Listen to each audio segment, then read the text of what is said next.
Hey guys, it's your favorite sisters with the Confessions of a Reluctant Caregiver show. On the show, you'll hear caregivers confessing the good, the bad, and the completely unexpected. You're guaranteed to relate, be inspired, leave with helpful tips and resources, and of course, laugh. Today's episode is part of our special series, Heroes Caring for Heroes. We're featuring organizations who offer services and support to our hero caregivers. Now, let's listen in as we learn more about these amazing organizations. Hey, Jay. Well, hello, Natalie. It's so good to see you. Notice I came in very strong. It was good. It was. I am really excited about this episode. This is a part of our Heroes Caring for Heroes. It is, and this is an educational episode. It is, and all of our the series, the podcast, the episode. The educational episodes, those are all sponsored. Yeah, but and they're sponsored by CVS Health. Yes. Tenna, number one leading incontinence brand. We also have our friends at Fisher House who helped out. Mm-hmm. We've had our friends at Summit Behavioral Health Care who've helped out and Care Forward.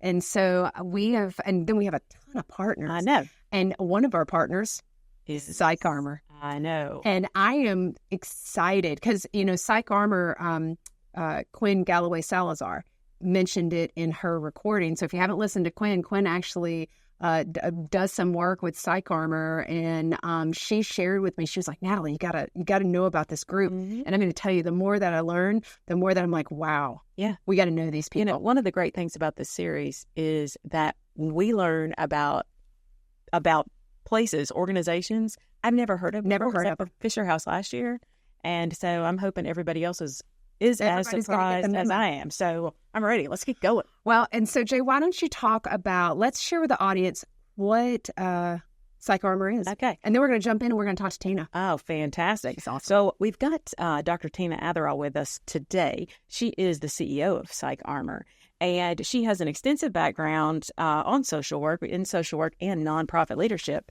And PsychArmor is at the forefront of military and veteran communities, and they are transforming those communities through education and advocacy. So I'm going to tell you about PsychArmor, okay? I'm ready. Their mission is to transform how society engages with veterans and service members through education and training. They are offering online courses, webinars, and certifications. I like this. They equip individuals and organizations to effectively support the military community. Well, and what they're really doing, there's a new study just came out for updating the 2014 numbers. Yeah. And 2014, it was reported there were 5.5 million active duty and veteran related caregivers. Yeah. And that number has significantly jumped up, which is it coincides with the jump in civilian caregivers. Yeah. That number jumped up from 5.5 million to 14.3 million. Yeah. And now we've gone from 53 million caregivers civilian to 91. And so here's the reality. I still think those numbers are too low. Yeah. Because most people don't self-identify as caregivers. And so this is the thing, is when you do become a caregiver, especially if you're in the military, you're supporting a loved one who served in the military, is serving, PsychArmor is definitely is definitely a place to go. And they might even, we're going to learn about everything they do. So Tina, thank you for the patience of letting us banter a little bit back and forth, talk right around you. It's time to bring you in, girl. She's in. In the conversation. Actually, it was so fun to hear you talk about PsychArmor and the work, because it helps me know that we're hitting it. Good, you got it. You understand where we're trying to go with the work that we're doing. So thank you for that. Oh, welcome. Well, we've got a line of questions for you. This is different than our normal ones. Normally, our podcast, we just kind of float right along, but we have got questions for you. And I know that our listeners are like, tell me more. I know. We're on a mission for education. So get ready. It's like a quiz. It is. And the best part is all the answers. You do know all the answers. As the executive director, she knows the answers. So, okay, so let's talk about PsychArmor's main mission, and how do you envision the impact of your work on veterans and their families? So let's just dive in.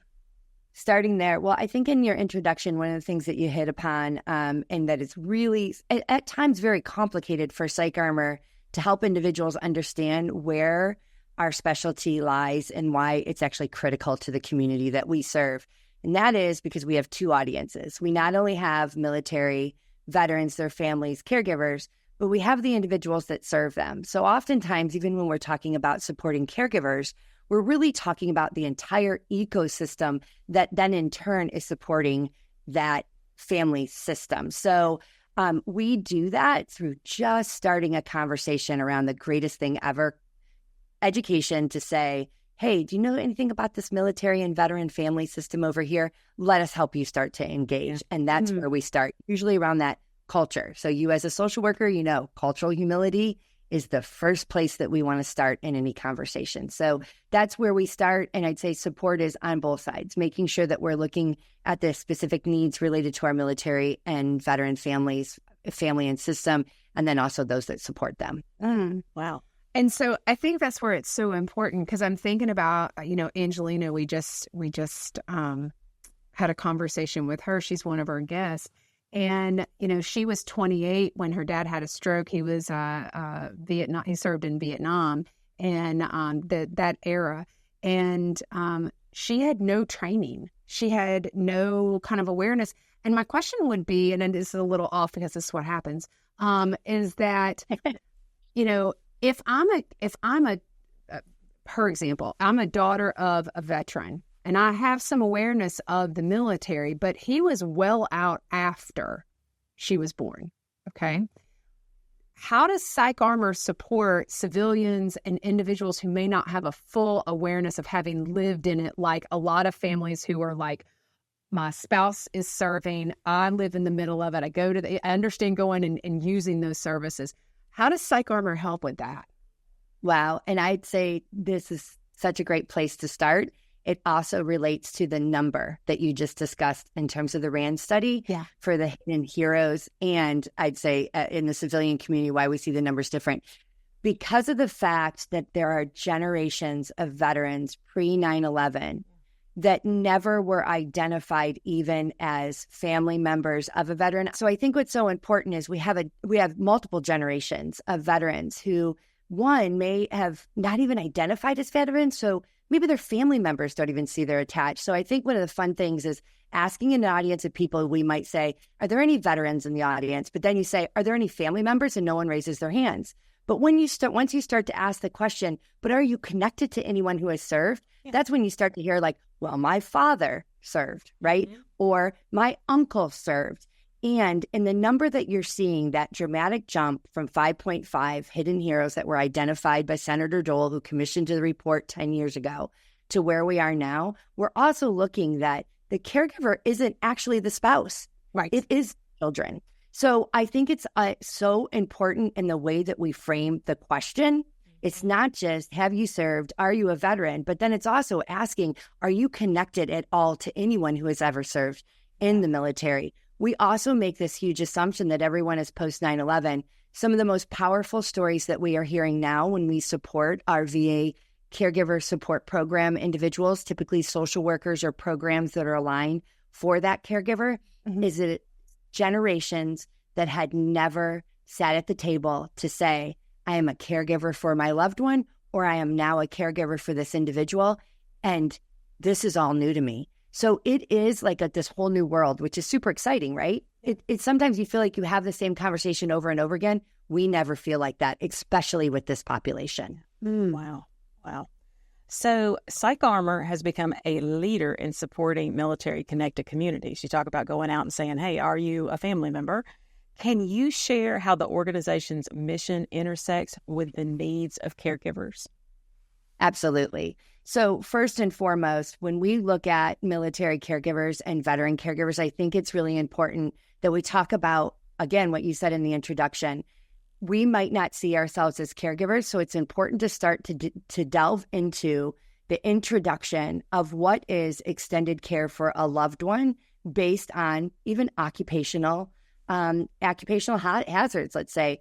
So one of the things that we did over the last 2 years was we changed our portfolio name to Military Families and Caregivers because we want to start having conversations with our military family members, with their parents, with their loved ones, with their family and community and care providers well before those individuals ever transition to become veterans and before any of their service-connected needs might arise. So we're having conversations like, what does it look like pre-deployment? What does it look like during deployment? What does it look like after deployment?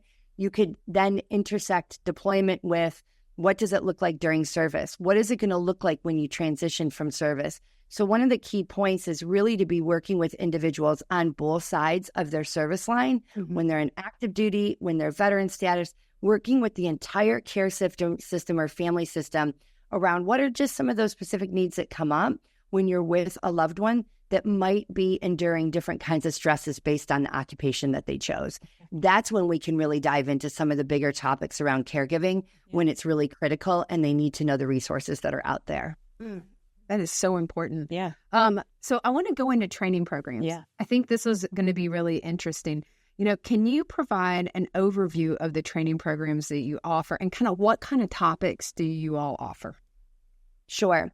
So first and foremost, I'd say to go back to even where do we intersect, we start conversations around what are 15 things that X wants you to know. So 15 things veterans want you to know is one of the first places we started to say, as a veteran, as a military member, and as you transition, what's one thing that you want your community to know about you? We asked that question to say your healthcare provider, your educator, your family member.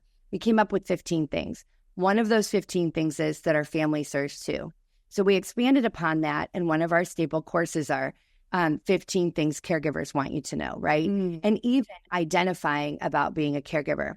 So our core program, as it relates to military families and caregivers, we do this in partnership with the Elizabeth Dole Foundation and with Senator Dole. This is really important, especially when you think about the RAND study now coming out. We utilize that really important data that has been brought to us by RAND and by the Elizabeth Dole Foundation to help identify how do we engage better, how do we have connection and community with those that we're trying to target.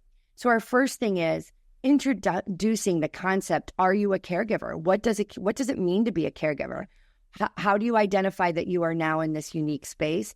Now, what do you do next? So we take them through a series of 5 to 7 different educational courses to help them identify, what do I need to know next and where do I go next? We give a certificate. Everyone likes that, right? Like there is this importance about saying, I have done a few things. Yay. Okay. Here's a certificate. I've done this. Now I'm going to go over to these other resources. Another one of our great partners is Melissa Cuomo and her team at Military Veteran Caregiver Network through the American Red Cross.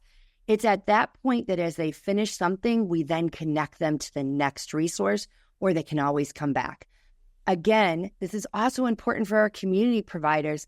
Think about our social workers who may not understand what it means to be working with a military caregiver. Now they have an incredible set of resources that they can utilize versus the community resources, which are great, but also knowing there's another layer of resources there to help with their the community that they're serving is so important.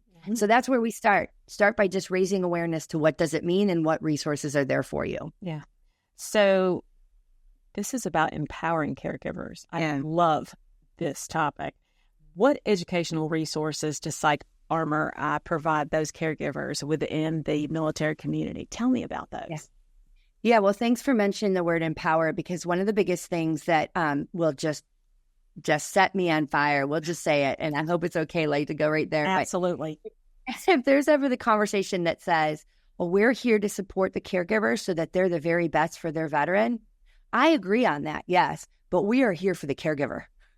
We are here for the family member. We are here for the caregiver, because that individual needs to be the very best that they can. And some of the greatest ways that we've seen this conversation extend is in the area of suicide prevention and even just knowledge of suicide risk, is that we say, well, you might be looking at the veteran, but by the way, their caregiver is at an exponentially greater risk for suicide as well. And that individual is as important as the veteran who we're talking about. So the number one thing is to give them a place and a space to know that we see you. We see you and we see the unique challenges that you're going through. And there are groups that are out there for you, right? Instead of just saying, go to the VA, which we love our VA partners, they have to go hand in hand with their veteran to that program. The veteran has the voice through that program, which is phenomenal. However, we also need to be able to say to the caregiver, you are our primary concern at this point, and we're here for you to make sure that you connect in all the places that are there for you so that you have support. Yeah, and I appreciate you bringing up suicide prevention. So I work clearly in the mental health field, and I know that in one of in your bio, it talks about your recent work emphasizing and addressing social isolation and social isolation and suicide. I mean, honestly, suicide. They can go hand in hand. I mean, we know caregiving can be so isolating, regardless whether you're military or civilian. It doesn't matter, because that's where it doesn't discriminate. Yeah. You can feel some of the loneliest times I ever had caring for my husband. And I know that there are times, Jay, and that we felt very isolated in trying to care for mom, and isolated in the sense of I don't feel like there's anyone who can relate to us. We're lucky because there's 3 of us with our sisters. But when it was with my husband, if I didn't have the relationship that I had, and safe and secure relationships, to be able to say, this is hard, I'm failing, this is awful, it would be even worse. And so I know that this is, you mentioned one of the 13 grand challenges for social work, because I'm a social worker, so I'm like, I must bring that up.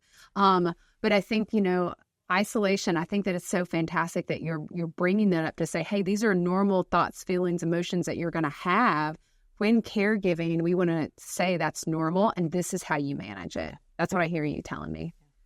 Yes. And going to the 13 grand challenges of social work, I mean, professionally, we took this on well before 2016, because that's when my doctoral program started, and we wrapped around the grand challenges. And I specifically selected the grand challenge to eradicate social isolation as one of our intractable, wicked problems, because of the fact that everything that we start with in terms of our problem sets, if we don't have one another, we're not going to get to the next system of care. Yeah. To your point, if we feel alone, and that, especially when we feel like in the military and veteran caregiver community, you have a layer too of sometimes the most honorable individuals that you're serving, right? And so when you have to disclose that you're struggling, sometimes you also don't have a great place to be heard, because you should be there for your veteran. Yeah. There's another layer, right? So social isolation, loneliness is an extension to that. I want to layer on to something that I'm sure that both of you can also understand, is that you're also not just caregiving for this loved one or, family member, you're raising children. So I love our Surgeon General's work. He's actually, the majority of my research wrapped around a lot of his beginning work. He ironically did work with active duty military at one point, looking at isolation. But, he talks about this epidemic that we have around isolation and loneliness. He recently came out with an advisory for parents that parents are at such great risk and for all the different challenges that we have. And one of the things that caught me the most was he went back to one of his core principles, and it was around isolation and loneliness. I screw up percentages, so someone double checked me, but it was in the 70% of parents that felt completely alone. And so when you think about a caregiver who's also a parent, you are now just put yourself in this own deserted island. You're probably not good enough as a parent. Now you're not good enough as a caregiver, or you are the best and you're the best, but you're still alone. So one of his recommendations was that we have community, and that we have community spaces where we can come together. And so I think if that's the one thing that we can all do together through the work that you're doing, the work that we're doing at PsychArmor, I often say we're not sexy. We have online education, and then we have, conversations that we enter through Dr. Quinn and others. But if we are just giving someone a place to actually hear, then let's say statistically significant information, and they go, oh, it's research, I'm not alone. Yay, right? And then a community to delve from there. It is probably one of my biggest concerns, is that isolation and loneliness. I just think it's the root of all things that we can go up against if we can just create community around these conversations. Yeah, that is so true. So I hear a lot of passion in your voice. I love it. Don't you love it? She's on fire. She's like us. I got to know what inspired you to focus your efforts on supporting caregivers. Yeah. Oof. So, like any good social worker, you have a story. Yep. And then you end up starting something. So I am the granddaughter of a World War II veteran. And so way back at the beginning of our conversation here, I never would have thought that my status as a granddaughter had any significance, right? Then my father served in the Navy, and he did serve during time of Vietnam, but he never talked about it. And then I married a Marine. And I had the great pleasure of being part of the Marine Corps family system for 21 years. It is still my family. Even those that have come and gone. And even though I'm no longer married to that individual, I knew early on as being a family member that if I didn't understand the language, if I didn't understand the system, and if I didn't become a part of that community, I wasn't going to make it. Early back in the 90s, we had deployments, but our military deploy all the time, whether it's training deployment or whatnot. So we were always on the go. And through that story, and then, of course, post 9/11, I was with a group of phenomenal spouses aboard Marine Corps Base Camp Lejeune. And we all came together and were able to start a nonprofit. That's really what put me on the trajectory of seeing the power of being in a nonprofit, serving a particular community, and being able to raise awareness, understanding the importance of that public and private partnership in developing things. As that caregiver conversation, I'm passionate. And, just like when we got on this call beforehand, there's also a time where you have burnout. I've walked my own walk and sometimes have felt heard, have not felt heard, have felt the advantages and the disadvantages. The most beautiful thing has been able to see the individuals that have built our current system, those that are still sitting in leadership. That is such a gift of my life, is to have seen us wrap around. Senator Dole was one of our first donors. So now as I see her organization grown to what it is, their CEO is our board chairman, I feel as though my life has had absolute purpose. Even through the messy times, the sad times, sometimes the ugly truths that I don't get to speak. What a gift. Like most people don't get to see this in their life. And I've been able to bear witness to it. So it's a beautiful thing. So thanks for giving me that opportunity to share that part. Sometimes I keep the personal in the background. There's no reason. There's always a reason. You got to know the why. Yeah, the why. I'm going to tell you. So let me ask you this. I'm going to talk about who you're serving, who's your target audience.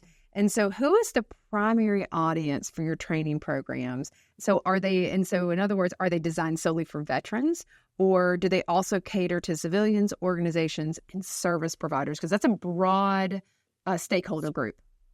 Yeah. And that's why it's complicated to understand. And so the best thing for us, in the very beginning, our founder had a mission that said bridging the divide. And what that really, if we look at what is the problem statement, we now have a population of less than 1% that are currently serving in our United States military. I think statistically, less than 7% now have served. And that, of course, as we start to unfortunately lose our World War II veterans, Korean War veterans, Vietnam veterans, that number of veteran status is going to continue to diminish. And so the problem is, how do you support those, as long as our country values a United States military, which I know they always will. We have great support from this. As we look right now in North Carolina, who is serving our community? That's right. The Guard is showing up, right? Guard is showing up. I remind my social work students that all the time. I'll ask a question about military connection, and I've had some really powerful things on where people have been served through our Guard, through natural disasters. But I digress. So, as we look at that statement, we serve a community that is camouflaged in the civilian community. So if you are a provider and you are trying to do the very best you can for every single person that walks through your door, then we're asking that you understand that there is potentially a military or veteran client, and there's a unique culture to them. Mm-hmm. If you are a military veteran, if you're a family member, we understand that it can be difficult to integrate back to the civilian community. My research when I was at USC was around isolation. And one of the things that I hypothesized was that it's difficult for military family members to integrate into their civilian community. We looked at New York, because I was in New York City at the time, and then San Diego. And one of the things we actually found was our military community has wonderful networks and very tight, connected relationships, even a sense of belonging. The civilian community doesn't as much, right? It's very different. And so when I look at who do we support, we are there to speak to the larger community that may not know, that other 99% potentially, that doesn't know anything about the military. I don't think that's true. I have great times when we're asking that question where people at least have some insight. Right. We are there to train them. And then we are also there to help our military veterans and family members through different areas of their needs. And of course, family members and caregivers are the community that show up. Some of our highest concentration of learners, because that's what we call them, it comes from that community. They show up. So we love that. And so we have resiliency courses. We, of course, have everything from what is PTSD, what is a brain injury, coaching into care. Some of the models that are over at VA, we supplement and support so that if you aren't in the VA system, you can come to PsychArmor and become educated. It's really important that we are speaking in lateral lines with the VA because we don't want to create further confusion. And then, of course, suicide prevention, intervention, and postvention being a really important part of our work. We have a specific audience that says, are you a caregiver? Are you a family member? Et cetera. So we design it based on who might be walking through our door, which is our online platform. So I hear you talk about a lot of other organizations. I want to talk about collaboration. I want to know, PsychArmor, how do you guys collaborate with healthcare providers and other organizations to enhance the support system available to caregivers? Yes. So the caregiver conversation is an interesting one because we have to push that, right? Typically, they're walking in the door and talking to us about the individual that they have from healthcare. It's who do they have a payer source for? And there's a strong commitment in the community, thanks to the work that's been done throughout the years to ensure that if veterans didn't receive care in the VA or active duty military that needed to receive care in the community, that's the primary patient. So what we do first and foremost is we help identify the importance of this community. We go right where they want to go, which is to talk about the veteran. And then we say, and there's other important individuals that sit at this table with this veteran that are also a part of the veteran's care system and has a care system wrapped around them on their own. So caregivers typically, and this is where Dr. Quinn's work comes in, we are supporting caregivers as they are going through a healthcare journey with their loved one. So our Caring for Veterans Through Their End of Life was this amazing call from Dr. Quinn a couple years ago. Why don't we talk about death? And I'm like, game on. I don't know. That's exactly what she mentioned in her podcast. She said, I was talking to Tito's before Jose, her husband, got sick. And you were like, then what are you going to do? I love that you said, what are you going to do about it, Quinn? Yeah. What are you going to do? And then you guys did something. And I love that. Yeah. I think that's the reason why I love nonprofit, because we can be a vehicle to individuals' work, and the community tells us what we need. Yeah. And I don't think I've probably ever said that before. And I'm really starting to appreciate more and more when people say, what's your strategy and where are you going to go? I'm like, we go where our community tells us to go. Yeah. So I am sure with the new caregiver data, they split it between under 60 and above 60. And so if the majority of our population of caregivers are sitting with someone 60 years and older, it matches what we've been asked to come to the table about. One, through Quinn's work on caring for veterans through end of life, but also through our palliative care and our home care organizations that are saying, hey, wait, I think this is a veteran. What do I need to know? Where do I need to connect? What does this mean? That's where we're going to show up. And we're going to start to support that system and the caregiver as they go through that journey and help support as best as we can so that they have all the resources at their fingertips. You know, you mentioned palliative care, not remotely one of my questions. And because I was literally, I was just at the National Academy for State Health Policy in Nashville last month. And there is a huge discussion going on around the U.S. around palliative care because I think people don't understand it well enough. And Jason and I have been a recipient of palliative care because people get it confused with hospice.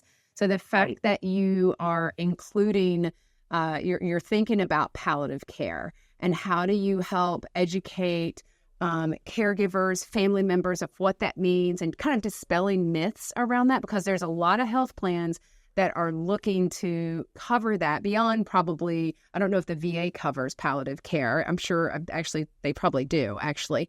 They're a little bit more advanced on some of the things they cover, at times being proactive in that sense for certain populations. But I think about that. I think it's so important because there's a lot of people that I worry about. I would say mismatched insurance, if that makes sense. So, for example, Jason is, because of his illness and some disability, he's a Medicare Advantage plan versus me as a commercial plan. And so if I am somebody who is caring for, with my commercial plan, I am caring for a veteran, I don't understand those plans and the plan benefit. And so I guess one of my questions is is PsychArmor as a training, is that reimbursed? Is that something that an individual, like if I'm a civilian caregiver for a veteran who has that benefit, can I access that? So this is your first off, your conversation around continuum of care is one of the areas that I wish that we had content built for family members, for individuals, and also for the healthcare provider that now has either active duty or VA patient sitting in front of them, because it's so confusing. Yeah. So that could be a project of ours, right? Like, Yeah. and because we have Summit Behavioral Healthcare at the table, but I mention this because this is important on where you look at how do you do your work. They were the ones who raised the attention to us too, that we're afraid that our military client doesn't even understand the continuum of care. So related to palliative care and caregiving, I can't answer your question, but what I can tell you is through my own journey with my grandmother, my mother learned how to access caregiver benefits for my grandmother through the last good 7 to 8 years of her life. She had support through a VA benefit because she was a family member of a veteran. So there is so much to understand. One of our friends at the VA is now moving over to their survivor office, and I'm so sorry, military survivor assistance office. I can't remember the exact name at the VA. So sorry, VA friends. But what I love about that work that's happening is also to say, after the loss of a loved one, now what's next for you, and what are the benefits that are there? So that's how I'm going to introduce that. There's more that we need to learn. The greatest thing to say is we know that there are leaders and a department that's expanding to answer that. We want to partner with that office so that we can make sure that we get that information out to our community. And that's how we work. I still say there's a lot of work to be done. And that is where people need to come to the table to say this type of education and work is important, just like your podcast. If that's not out there and these easier ways for people to access before they become a part of an identified system, we're going to keep losing people. Yeah. So I love that we fill in on those comfy spots where people haven't yet figured out where they belong. But it's a good question. We have a lot we need to learn. We have friends over at Duos. They're a community partner now. I highlight them because we're learning a lot from them about what does this Medicare thing look like. And that's our responsibility to learn more. So you can help us too. And I think we had that earlier conversation. Would love to learn what we need to learn as we expand these lines of education for our population. Absolutely. So expanding, growing. Future. I want to talk about the future. What's in that? What's the magic box? I know. So are there any possibly, Tina, are there any upcoming initiatives or programs that you are particularly excited about? Yes, all of them. Don't you love it? I love them all. I know. We're all friends. I love them all. Yeah, again, I'm going to drive back to where is the community asking us to serve? That's first and foremost important. In terms of the conversation with our caregiver community, it is important that we look at the RAND research that has now come out to talk about the things that we need to know, right? There's 4 main areas that our partners over at Elizabeth Dole Foundation, I think it's 4 or 5 areas where they're going to be focusing some of their attention, which 100% is all in line with everything that we've all been talking about. One of the interesting things is looking at our youth, our caregivers that are youth. 100%. What I would say, and expanding on that, is where I sometimes feel like a voice gets, I'm the squeaky one at the table, is that they're already there. They're just older. They're not considered youth. My kids will have a very important part in their father's life throughout his time, right? and they could technically be considered hidden helpers or these caregivers, they won't identify to that because they're adults, young adults now. So making sure that they sit in the system and know what's out there is going to be important. But we will lean towards that. What I am most excited about, though, is I am most excited about having partners like you. I believe that we need to be a little bit more camouflage in our community and really not sit so distinctly as military and veteran caregivers and just speak to our own audience. I want to be in with you because I think that if we're talking about hidden, I know that we are talking about a lot of individuals who don't identify. And so how do we become a part of the bigger work with the specialty that we know, and that is our military population, and add to the conversation instead of triangulate the conversation? Mm-hmm. That's what I'm excited about. One thing, on just an example, I have the blessing to have a daughter who's also a social worker who works hospice. And so some of the insight that I get is she's in San Diego County, high concentration of veterans, and many of them are not receiving their veteran benefits. They just didn't identify to go back there. When she does identify that, they have more resources and more care, right? In an area where there's not a lot of resources and care. So yet another reason why we want to be in the community with you, because when we can help identify that veteran and their caregiver, we know that there's going to be more that we can help the entire system. And I think that's going to be a benefit for everyone. And so that's what I'm looking forward to. We will continue to follow the lead of Dr. Quinn Galloway Salazar and some of that because she's going to lead the work for PsychArmor. So I'm happy about her joining our team. I think that she's going to be a great insight in the future. Well, she is a good egg. Yeah. I'm going to tell you right now. I want to ask a question because I know we're getting towards the end. How can community members get involved with PsychArmor or support your mission? Yes. Oh my gosh. Supporting the mission, one, is knowing that we're there, right? Understanding the importance. One, if you're a part of the community, we love to hear how people are using the education. Mm-hmm. And so the way that we see ourselves is powered by PsychArmor. So if there is anything that you're doing in the community and you are focusing on our population or our population is hidden, we would love to join your conversation because we know that we can help amplify. Really, it's implementation strategies. If you bring in training and development at the beginning ends of your programming, we can help achieve the outcomes that you're looking for because we will have targeted the population in an effective way. Mm-hmm. We want to be a part of those efforts. So the biggest thing is curiosity. Are you developing something that includes potentially the military and veteran population? If so, please, we want to be a part of the work that you're doing. We believe that we can be a part of helping you develop and scale your programming through education and training. Other ways, we have had a lot of great efforts where people will bring us in for conversations when they want to just raise awareness. We are doing some work in different counties that is really helping amplify their work. But really, it's bringing us to the table, have that curiosity, be a part of the work, or let us be a part of your work, more or less. Well, and I think they do. Let me ask you this, because there's another piece, though. Mm-hmm. Can listeners in the podcast get involved as volunteers, advocates, or donors? I mean, that's where I want to, yeah, because I think you guys are a nonprofit. And I mean, right. we want to remind folks that how can we help? How can we help? Yeah. We're big into volunteers and, Care For It's all about volunteerism. And so how can folks who are listening say, we want to support you. We want this education for everybody. Yes. So absolutely, in the nonprofit world, anytime that we can have individuals that donate, that believe in the fact that having this education available anytime for anyone is important. Yeah. All of our courses will remain free on our website, but it does require donation. So that we love. We can always say like one course, on our one donation helps one course type deal. Yeah. Other ways that they can be a part, though, especially if you have areas of expertise.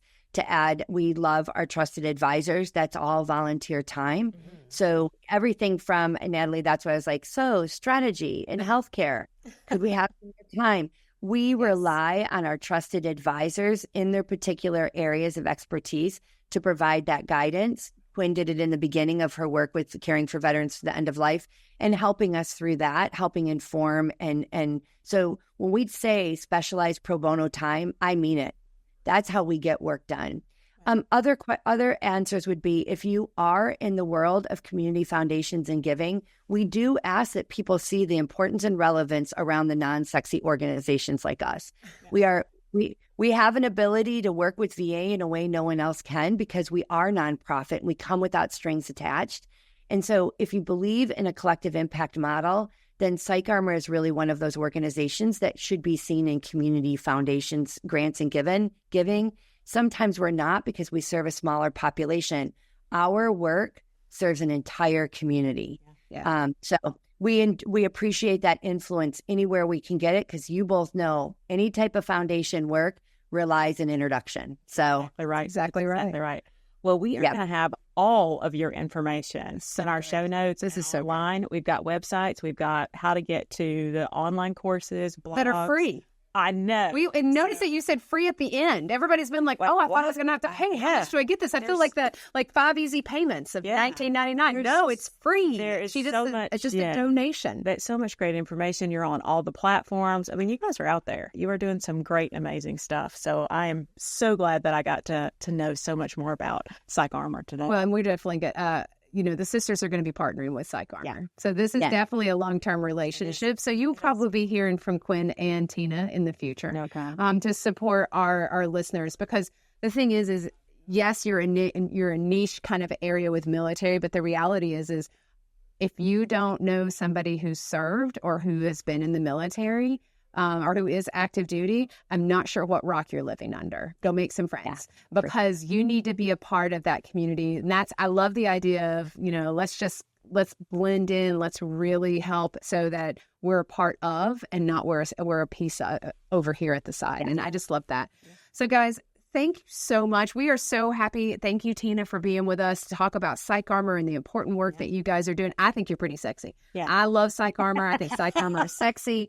And guys, thank you for being part of our educational series with Heroes Caring for Heroes. Sponsored by, as well as Tina said, we've got some sexy sponsors. Yes, we do, because they are the ones who are helping bring this. We've got CVS Health. We have Tena Brand. They're the adult incontinence brand, #1 in the country. We have Summit Behavioral Health Care. I can't say that for some odd reason. You always leave off the care, and we love you, Jess, but it's healthcare. Healthcare. And they're actually partners with PsychArmor. I know. Summit Behavioral Health Care is partners with PsychArmor. And we have Care Forward. We have Fisher House, an amazing organization. And we have so many partners. Yep. And they're all on the website. Oh, yeah. They're all Rosalind Carter, all of our besties. Exactly. All of our besties. All right. Well, and guys, and Caregiver Action Network and I know we got like everybody. We should post a list. We'll do a list. Here's our list. Well, and guys, thanks so much for listening in to, again, this educational series. And until we confess again, we will see you next time. Bye-bye. Well, friends, that's a wrap for today's educational episode. Thank you for listening to our special series, Heroes Caring for Heroes. And don't forget to visit our website to sign up for our monthly newsletter, sign up for the free Sisterhood Advantage Discount Club, and of course, connect with us on Facebook, Instagram, LinkedIn, TikTok, Twitter, and Pinterest. You'll also find the video recording of all our episodes on the Confessions website and our YouTube channel. We'll see you next time when we confess again. Till then, take care of you. Okay, let's talk disclaimers. We are not medical professionals and are not providing any medical advice. If you have medical questions, we recommend that you talk with a medical professional of your choice. As always, my sisters and I at Confessions of a Reluctant Caregiver have taken care in selecting the speakers, but the opinions of our speakers are theirs alone. The views and opinions stated in this show are solely those of the contributors and not necessarily those of our distributors or hosting company. This podcast is copyrighted and no part can be reproduced without the express written consent of the Sisterhood of Care, LLC. Thank you for listening to the Confessions of a Reluctant Caregiver podcast.